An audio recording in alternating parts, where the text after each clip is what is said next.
माँ बाप की अहमियत। शादी की स्वागत पर बैठी एक स्त्री का पति जब भोजन का थाल लेकर अंदर आया तो पूरा कमरा उस स्वादिष्ट भोजन की खुशबू से भर गया।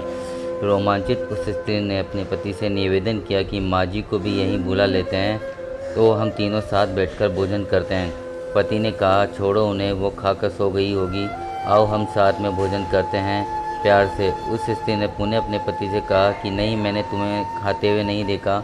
तो पति ने जवाब दिया कि क्यों तुम जिद कर रही हो, शादी के कार्य से थक गई होगी इसलिए सो गई होगी, नींद टूटेगी तो भोजन खुद कर लेगी, तुम आओ हम प्यार से खाना खाते हैं। उस स्त्री ने तुरंत डाइवोर्स लेने का फैसला कर लिया और डाइवोर्स लेकर उसने दूसरी शादी कर ली और इधर उसके पहले पति ने भी दूसरी शादी कर ली।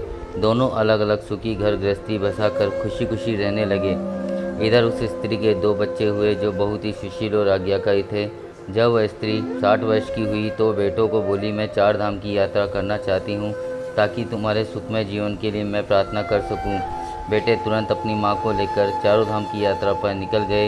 एक जगह तीनों माँ बेटे भोजन करने के लिए रुके और बेटे भोजन परोसकर माँ से खाने की विनती करने लगे। उसी समय स्त्री की नज़र सामने एक फटे हाल, भूखे और गंदे से एक वृद्ध पुरुष पर पड़ी जो उस स्त्री के भोजन और बेटों की तरफ बहुत ही कातर नज़र से देख रहा था। उस स्त्री को उस पर दया आ गई और बेटों को बोली, जाओ पहले उस वृद्ध को नहलाओ और उसे वस्त्र दो, फिर हम सब मिलकर भोजन करेंगे।